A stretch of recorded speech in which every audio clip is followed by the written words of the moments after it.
Josh Rowntree here for MSA Center Stage alongside victorious PJ Fulmore of Cardinal World North Catholic. They get it done today in dramatic fashion, most likely one of the greatest PIAA championships ever played. 15-14 the final score. In overtime, they take down Old Forge here today, a comeback victory for the Trojans. PJ, first of all, congratulations. You and I talked way back when it was a lot different outside. We were at Kennywood and we talked, and I know you had a lot of high hopes for the year. It was an up and down season. You guys won every game, obviously, but for you personally, an injury early on, you were able to overcome that, and obviously you finished on this great stage. Can you just talk about your season as a whole and then ending it here?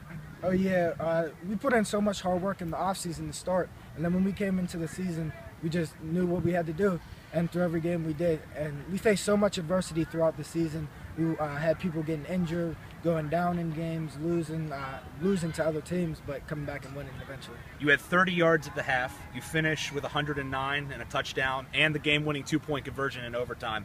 What did you guys make as far as adjustments at the half to come out in the second half and say, you know what, we can run the football and we're going to run the football? We honestly didn't change anything. I think we just started to wear them down. And early in the game, our center went out, and Dylan Greco, and I think that was a big reason why we were struggling, because the snaps were a little bit off, the holes weren't there as much. But then when we came out in the second half, we wore them down and the holes were open wide. Physically speaking, what did this Old Forge team bring? I mean, you're bleeding from your nose, you got blood all over your jersey, you got scratches all over, you have to be beat up. I know you've carried the ball a lot in these playoffs. What did this Old Forge team do to you guys that was so physically imposing? They were just a physical team. Their linebackers were great, their line was great, their D-backs would come up and hit. They were a great team, but I think we just showed that we had more heart at the end of the game, and that's why we came out victorious.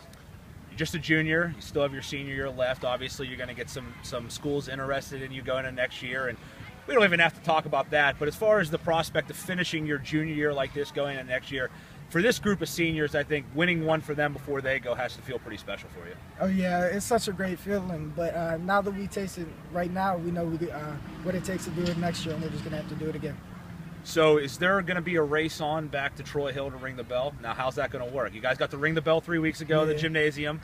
Is there going to be a race from Hershey back to see who gets to the bell first? How are you guys going about the bell? I'm really not sure, but all I know is that each senior gets to ring the bell once, and then the coaches ring the bell once also, because we won by 1 point. Well, maybe he'll be back next year, and he'll get to ring the bell himself after next year's championships games. Cardinal World North Catholic, though, comes away victorious, 15-14. The two-point conversion, they gamble late, they come away with a victory in overtime, taking down Old Forge today here in the Single A Championship. Alongside PJ Fulmore, I'm Josh Rowntree. This is another edition of MSA Sports Center Stage.